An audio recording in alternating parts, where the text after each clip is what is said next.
नमस्कार मित्रों। सर्वप्रथम आज कृष्ण जन्माष्टमी है और कृष्ण जन्माष्टमी की आप सबको बहुत बहुत बधाई। आप सभी प्रसन्न रहें, सभी खुश रहें। और मैं पुनः आज एक छोटा सा तांत्रिक वीडियो डाल रहा हूँ। इस वीडियो को अंत तक देखें और इसको सब्सक्राइब ज़रूर करिए और सबको भेजिए। आप दैनिक जीवन में जो ऐसा कोई व्यक्ति संसार में नहीं है, संसारी परेशानियों की जड़ है। और इस संसार में भगवान राम आए वो भी परेशान रहे और श्री कृष्ण भगवान आए वो भी जीवन भर परेशान ही रहे। तो इस संसार में परेशानियां तो चलती रहेंगी, होती ही हैं। कोई घर ऐसा नहीं है, कहीं धन है तो सुख नहीं, सुख है तो धन नहीं। कोई पुत्र से परेशान है, कोई पुत्री से परेशान है, पुत्री पत्नी पति से परेशान है, पति पत्नी से परेशान है। तो परेशानियां लगी ही रहती हैं। इसके मैं थोड़ा सा एक उपाय आपको बता देता हूँ। हवन का, जिस घर में हर पूर्णिमासी या एकादशी को हवन होता है, वहाँ इस तरह की जो छोटी छोटी परेशानियाँ हैं वो दूर हो जाती हैं। आप देखिए, वाम मार्गी क्रियाएं जो लोग करते हैं उससे क्या कर सकते हैं? वो आपको केवल परेशान कर सकते हैं, नकारात्मक ऊर्जा आपके घर में डाल के, और परेशान कर सकते हैं।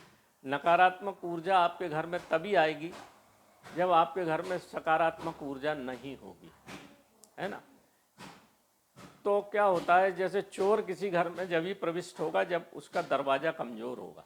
दरवाज़ा तोड़ के ही चोर आपके घर में प्रविष्ट हो सकता है। इसी तरह से परेशानियां भी हैं। अगर आपका घर का दरवाज़ा मजबूत है, आप सतर्क हैं, उस पर निगाह रखते हैं, तो कोई मजाल नहीं कोई चोर आपके घर में प्रविष्ट हो सके। तो इस तरह की परेशानी मैं बता इसलिए रहा हूँ, भूमिका इसलिए बांध देता हूँ कि मेरी बात आपको समझ में आ जाए। आपने देखा होगा कि बहुत लोग परेशान होते हैं, फिर इधर तांत्रिक के पास जाते हैं, पंडित जी लोग के पास जाते हैं। आजकल मैं देख रहा हूँ कि एक हवन के 5 लाख, 4 लाख, 3 लाख, इतना कुछ लगता नहीं है। आप चाहें तो अपने घर में सब कर सकते हैं। इसमें जाति पाति धर्म का कोई संबंध नहीं है। कोई भी व्यक्ति अगर इसको करेगा तो ये बाह्य परेशानियों से, आंतरिक परेशानियों से, मानसिक परेशानियों से, सबके उपाय तंत्र में, विधान में हैं। और अगर आप उसको करते हैं तो आपको आशातीत लाभ होगा, ऐसा मेरा जीवन का अनुभव है और ऐसे मेरे गुरु जी की वाणी है। तो मैं आपको बता दूं करना क्या है। तांबे का पात्र लेना। हवन कुंड तो आप बना नहीं सकते, तो हवन कुंड बने बनाए बाजार में आते हैं तांबे के। थोड़ा सा 8 इंच बाई 8 इंच का ले लीजिए, थोड़ा सा बड़ा ले लें। और पूर्णिमासी या एकादशी, भद्रा ना हो तिथि, अनुरागा नक्षत्र हो, अनुराधा हो, पुष्या नक्षत्र हो, इस तरह के शुभ नक्षत्र हों पूर्णिमासी को और एकादशी को जो हवन होते हैं वो वैष्णव मार्गी होते हैं, अच्छे काम के लिए होते हैं और अपनी परेशानियों को दूर करने के लिए होते हैं। और अमावस को जो हवन होते हैं वो तांत्रिक हवन होते हैं। वो मारण, मोहन, उच्चाटन, वशीकरण, इस तरह की क्रियाएं अमावस में होती, क्योंकि अमावस में पूर्ण अंधेरा होता है। अंधेरे में ही चोर घर में प्रविष्ट हो सकता है और अंधेरे में ही इस तरह की क्रिया होती है। अमावस और पूर्णिमा के दिन जब पूर्ण चांद होता है तो फिर इस तरह के काम नहीं होते, अच्छे काम होते जो आपके जीवन में लाभदायक हों। अब मैं आपको बता देता हूँ कि हवन कुंड लीजिए तांबे का। आप पहले नहा धो लीजिए, आप संकल्प कर लीजिए कि हमको फलानी तारीख को हवन करना है। तो थोड़ी जो संविदाएँ होती हैं, किस संविदा से किसका हवन होता है मैं बता दूंगा आपको। आप गूलर की लकड़ी ले आइए। गूलर की 4 अंगुल से बड़ी लकड़ी लाना, उसको संविदा बोलते हैं। छोटे छोटे टुकड़े ने बड़े बड़े तोड़ लीजिए, सूखे।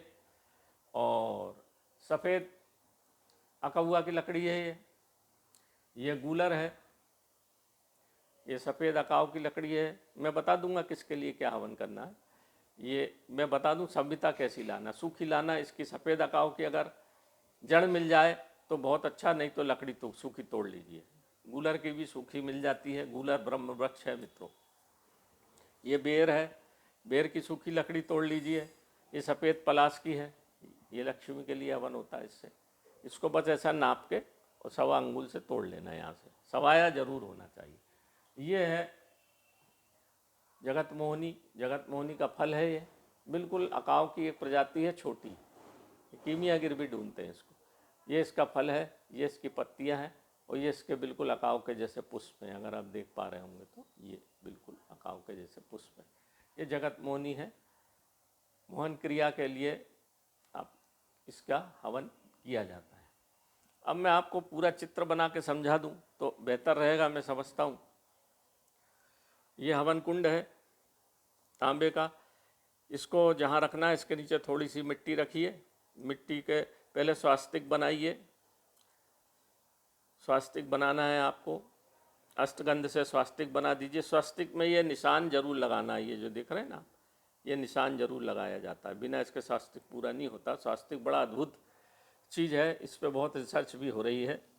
तो ये हवन कुंड मट्टी के ऊपर रख दिया स्वास्तिक बना के, थोड़ा सा चावल और उसके ऊपर हल्दी डाल के हवन कुंड रख दिया। हवन कुंड का मुंह ऐसा रखना है कि आपका मुंह या तो ईशान कोण की हो, पूर्व उत्तर की हो या उत्तर की तरफ हो। सब वैष्णव मार्गी क्रियाएं उत्तर की तरफ मुंह करके की जाती हैं और वाम मार्गी दक्षिण की तरफ। इसके बाद यहाँ पे ये निशान है, यहाँ एक दीपक जलेगा, सिंगल बत्ती का दीपक। चारों तरफ, चारों कोने पे 4 सिंगल दीपक जलेंगे। बीच में ये जो है ये 4 बत्ती का दीपक जलेगा। इसमें घी इतना डालिए कि हवन होते तक ये घंटा सवा घंटा जलता रहे। इसके बाद दीपक आप प्रज्वलित कर दीजिए। इसके बाद भगवान गणेश, गौरी मतलब एक पान का पत्ता रखिए, उत्तर की तरफ उसका मुंह डंठल आपकी तरफ होना चाहिए। एक पुंगी सुपारी बोलते हैं उसको रखिए, पहले पैसा रखिए पान के ऊपर, उसके पान के नीचे पहले आप थोड़ा सा हल्दी चावल, उसके ऊपर पैसा, उसके ऊपर ये गौरी गणेश की स्थापना चारों तरफ कर देना है आपको। इसके बाद यहाँ 3 तरफ आपको इस तरह से स्वास्तिक बना देना है ना। और ये आपके आसन होगा। ये बिल्कुल सरल शॉर्टकट विधि बता रहा हूँ मित्रों, होती तो बहुत लंबा चौड़ा काम है, वो नहीं करने की ज़रूरत, आडंबर इतना ही काफ़ी है। ये कर लिया। हवन कुंड के अंदर आपको आम की लकड़ी बिछा देना है। लकड़ी कभी भी जब लकड़ी का मुंह बिछाएंगे ना तो दक्षिण की उत्तर दक्षिण नहीं बिछाना चाहिए, पूर्व पश्चिम बिछाना चाहिए। ऐसी उत्तर दक्षिण में चिता की लकड़ी बिछाई जाती है। ये कोई पंडित आपको बताएंगे नहीं, इसको देख लीजिए ठीक से। मैं आपको बता दूं एक बार, ये आसन है, ये दीपक हैं, 4 बत्ती का दीपक, 1 बत्ती का दीपक ये है, ये स्वास्तिक हैं। ये पूरा एक बार मैं नीचे से ऊपर बता दूं ताकि आप इसको अच्छे से देख लें, समझ लें। सब लिखा हुआ है। पत्नी हो तो सपत्नी करें, पत्नी ना हो तो अकेले करें। एक आसन आपको लाल कपड़े का होगा, कुशा का होगा। नहा धो के आपको बैठना है। ये देखिए, नहा धो के आपको बैठना है आसन के ऊपर। सफ़ेद कपड़े या पीतांबर कपड़े पहनना है। और बैठने के बाद सबसे पहले अपने गुरु का स्मरण करिए। गुरु का स्मरण अगर नहीं है आपके कोई गुरु, तो आप भगवान दत्तात्रेय सबके गुरु हैं। भगवान दत्तात्रेय का 11 बार स्मरण करिए मन में। गंगा जल, जमुना जल हो, जो भी जल हो आपको, ओम पवित्राय पवित्राय ओम विष्णाय करके 3 बार आचमन कर लीजिए। अपने सिर पर से उतार के हाथ धो लीजिए। अब आप पवित्र हो गए। समस्त जो हवन सामग्री है सबके ऊपर गंगा जल या नर्मदा जल छिड़क दीजिए। ये हो गया आपकी तैयारी। जब भी हमको अग्नि जलाना है कपूर से जलाइए, मट्टी का तेल और इस तरह की चीज़ें मत जलाइए। कपूर रख दीजिए नीचे, उसके ऊपर पूर्व पश्चिम की तरफ या सीधी ऐसी लकड़ी, होली में जैसे लगाते हैं वैसी लकड़ी लगा के हवन कुंड का प्रज्वलन कर दीजिए। हवन कुंड में जब भी आहूत होगी, ध्यान रखना जब तक उसकी ज्वाला ना निकले तब तक आहूत नहीं देना है। आहूत देना है ओम नमः शिवाय ऐसे करके। किस किस से देना है मैं अभी आपको बता देता हूँ। 2 उंगली और अंगूठे से ऐसे दोगे तो वो भूत प्रेत को चला जाता है, ऐसे देते हैं तो भगवान को जाता है। हवन का मतलब ये है कि जो भी आप चीज़ करते हैं वो सब भगवान की प्रार्थना में आहूत होता है, वातावरण और ब्रह्मांड में जाता है और वहाँ से सकारात्मक ऊर्जा का कनेक्शन बनता है और आपके घर में फिर सकारात्मक ऊर्जा का प्रवेश होता है। इसलिए हवन का बड़ा महत्व है जीवन में। कोई भी कर सकता है, इसको करना है। सबसे पहले हवन कुंड में जो आहूत देंगे आप, ओम गण गणपताय नमः, ओम गण गणपते नमः या ओम गणेशाय नमः, ओम गणेशाय नमः स्वाहा करके आप 11 आहूत दे दीजिए। गणेश जी की पूजा इसलिए करना पड़ता है कि विघ्न विनायक हैं। ये मैंने जो दीपक जलवाएं ये भी विघ्न के लिए हैं। जब भी कोई अच्छा काम करेंगे आप तो विघ्न जरूर उत्पन्न होंगे, नकारात्मक ऊर्जा आपको नहीं करने देगी। मन को एकाग्र, मन को शुद्ध करके सबसे पहले गणेश जी की आहूत दीजिए। इसके बाद गणेश जी के आहूत के बाद आप 11 आहूत दत्तात्रेय भगवान की दे दीजिए। हे भगवान दत्तात्रेय आइए और हमको आशीर्वाद दीजिए।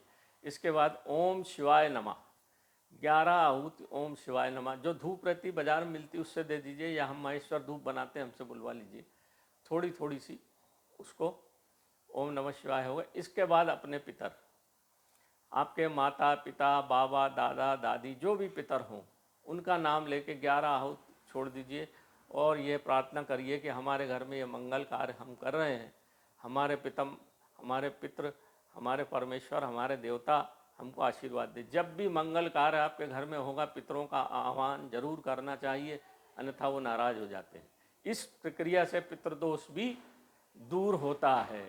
एकादशी और पूर्णिमासी को करने से, अगर आप किसी मंदिर में करें बहुत अच्छा, नदी के तीरे करें बहुत अच्छा, नहीं तो आप अपने घर में एकांत स्थान पर करिए। बंधु बांधव को बुला लेना है, बस आपके बच्चे हों, बस बाहर के आदमी को नहीं बुलाना हमको, किसी को, आपको स्वयं को करना, किसी पंडित की आवश्यकता नहीं। मैं जो बता दे रहा हूँ आप स्वयं करिए, इसमें जात पात की कोई विधान नहीं है, हवन सबके लिए है और आपको बिल्कुल आशातीत लाभ होगा। ये मेरे जीवन का अनुभव बता रहा हूँ। अब आपको करना क्या है, अगर आपको शनि का प्रकोप है, राहु केतु का प्रकोप है, बहुत परेशान हो रहे हैं आप, तो क्या करना है, अपने को 2 कांसा जो होता है ना बाजार में मिल जाता, कांसे के कटोरे में गाय का घी दोनों तरफ रख दीजिए, पत्नी की तरफ और आप रख लीजिए, सीधे हाथ तरफ रखना है। फिर राहु केतु शनि के लिए हमको ये बेर की ऐसे 4 उंगल तोड़ के 108 108 111 111 कर लीजिए, कई बार गलत हो जाता है। 111 111 बना के संविदा बोलते हैं इसको, अलग रख लीजिए। और ओम शिवाय नमः जब बोलेंगे ना आप, तो ओम शिवाय नमः घी में डूबी रहना चाहिए। ओम शिवाय नमः स्वाहा, जब आप स्वाहा बोलेंगे तो ऐसा बोलना है, स्वाहा स्वाहा, ऐसा पंडित ऐसा नहीं होता। ओम शिवाय नमः स्वाहा। अब पंडित जी लोग तो जल्दी जल्दी जल्दी, उनको तो भगना है, उसी बीच 4 फोन आएंगे उनके मोबाइल के, इसलिए मैं बता रहा हूँ आप स्वयं करिए, बिल्कुल लाभ मिलेगा। अपना किया कृत्य अपने को ही परिलक्षित होता है। हम जो भी जीवन में करते हैं अच्छा बुरा, उसका परिणाम हमको ही मिलता है, दूसरे के किए का परिणाम नहीं मिलता है। वो बड़े बड़े तांत्रिक पंडित जी लोग हैं उनकी बात मैं नहीं कर रहा हूँ, और ये छोटे चिल्लर पंडित जी की बात कर रहा हूँ जो गड़बड़ कर देते हैं। बड़े बड़े पंडित जो हैं वो, उनकी बात अलग है। आप फिर ओम शिवाय नमः स्वाहा डाल दीजिए उसमें, ऐसा आग प्रज्वलित रहे और आप 111 आहूत दोनों जन एक साथ डालना है, ऐसा नहीं आगे पीछे नहीं हो, जैसे बोले तो पति पत्नी दोनों एक साथ डाल दीजिए। इससे आपका शनि राहु केतु का समन हो जाएगा। आपने अगर 5 पूर्णिमा कर दी, 5 एकादशी कर दी, 4 एकादशी कर दी, जितना आप करेंगे उतना आपको आशातीत लाभ जीवन में मिलेगा। इसमें मुश्किल से 1 घंटा लगता है, बस 1 घंटे में आपको पैसा भी बचेगा और फ़ायदा भी बहुत मिलेगा। अब आपके घर में मान लीजिए बीमारी आ जा रही है, ये ब्रह्म वृक्ष है, इसको बोलते हैं बरगद। समस्त बीमारियों का, इसको रामचरितमानस में भगवान राम को ब्रह्म वृक्ष की गूलर की उपाधि दी हुई है। गूलर की उपाधि इसलिए दी है कि ये ब्रह्म से जुड़ा हुआ है। समस्त नाना प्रकार के कष्ट आपको ब्रह्म से आते हैं, तो आपको करना क्या है, इस गूलर की सूखी लकड़ी की संविदा बना के इसको भी आप ओम नमः ओम शिवाय नमः से आहुति, बस एक ही मन। फिर आपको चाहे तो गायत्री से करना तो कर लीजिए, इष्ट देव आपके दुर्गा जी हैं तो उनसे कर लीजिए, ओम ह्रीम क्लीम चामुंडाय विच्चा से, जो आपकी इच्छा हो उससे करिए। पर शिव जी समस्त जगत के देवता हैं, इसलिए मैं शिव जी का ही बात करूँगा, क्योंकि मैंने इसके लाभ देखे हैं। और एक सांस में करना है, डूबा जा ओम नमः शिवाय स्वाहा, एक सांस होना चाहिए। ओम से खींचिए और स्वाहा से छोड़ दीजिए। इसमें होता क्या है, ये साइंस है।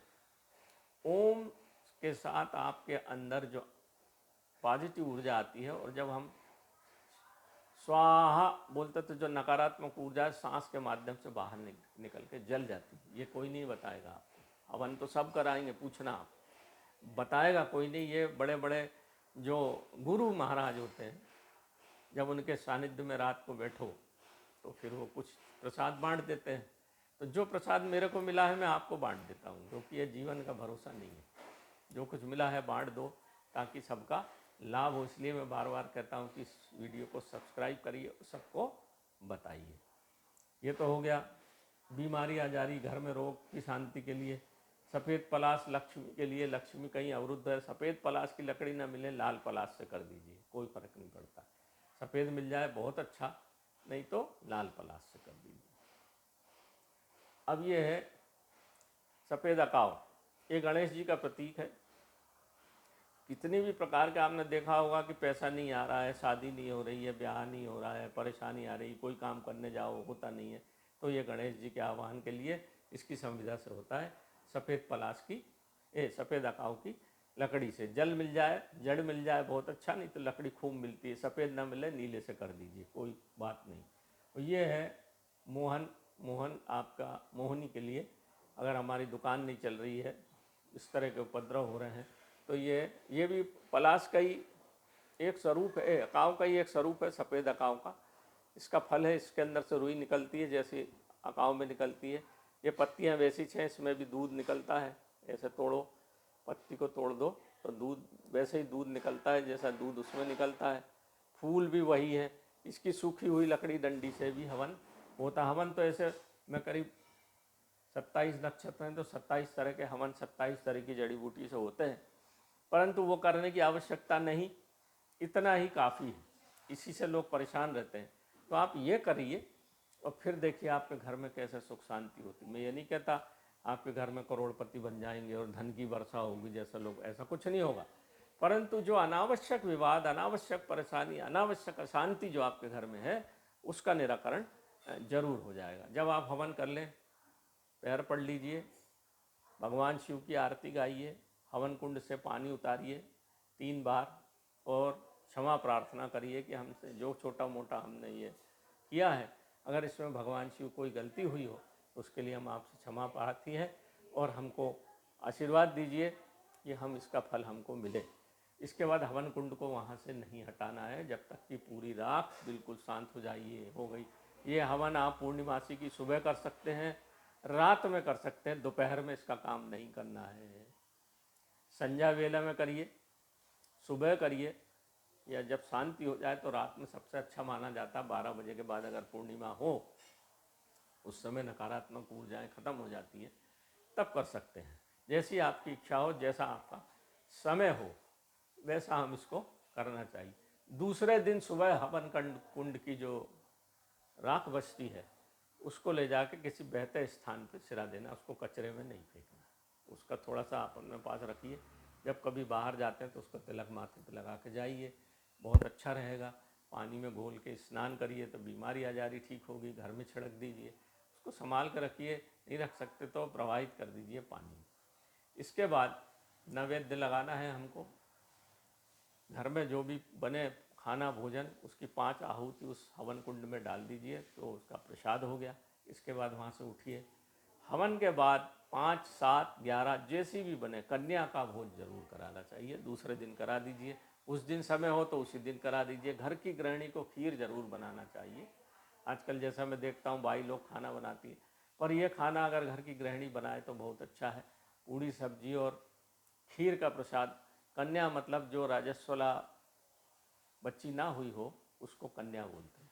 छोटी छोटी कन्या जो देवी स्वरूप होती है, 7, 9, 11 जो मिल जाए उनको करके श्रद्धा अनुसार 11 रुपया, 10 रुपया, जो आपकी श्रद्धा हो, 5 रुपया, उनको दक्षिणा दे के पैर पड़िए और उनसे आशीर्वाद मांगिए कि हमने जो विधान किया है वो सफल हो। इस तरह का ये पूरा एक छोटा सा विधान जो मैं आपको आज कृष्ण जन्माष्टमी पे बता रहा हूँ। हवन का बड़ा महत्व है मित्रों। देखा होगा आपने रावण ने अंतिम क्षण में माँ भगवती का हवन करने गया था, पर हवन को रोक दिया गया, क्योंकि रावण को शिव का आशीर्वाद था, शक्ति का नहीं था, आधा था वो, इसलिए शक्ति के द्वारा ही मरा वो। तो वो चाह रहा था अंतिम बिंदु में मैं शक्ति का आवाहन करके शक्ति का, माता पार्वती का आशीर्वाद ले लूं, तो फिर मुझे कोई नहीं मार सकता। पर ये बात समझ में आ गई तो हनुमान जी ने सब उसका हवन को नष्ट कर दिया। इसी तरह से जब भी आप कोई भी अच्छा कार्य करते हैं, देख लो आप जीवन में जब भी कोई अच्छा काम करने जाएंगे तो दुष्ट लोग जो है उसका उपहास उड़ाएंगे, उसको नष्ट करने की कोशिश करेंगे। होता नहीं है कुछ, पर कोशिश करते हैं, उनकी इच्छा है, उनका संस्कार है। तो मेरे प्रिय मित्रों, मैं आज फिर आपको ये छोटा सा विधान, जो मैं जानता हूँ उसमें कुछ भी गलती हो तो क्षमा चाहूँगा, जो मैं जानता हूँ मैंने बता दिया आपको, इसको करें, आशातीत लाभ मिलेगा आपको। ये मेरे जीवन का अनुभव है, हमारे 3 पीढ़ी 4 पीढ़ी से होता आ रहा है। एकादशी को उपवास रखते ही हैं सब, उपवास के साथ अगर हवन किया तो फिर बात ही क्या कहने हैं। आप इस वीडियो को देखिए, सब्सक्राइब करिए और हमारे समस्त मित्रों को भेजिए, ताकि वो जीवन की परेशानियों से मुक्त होकर अपने सुखमय जीवन जी सकें। नमस्कार।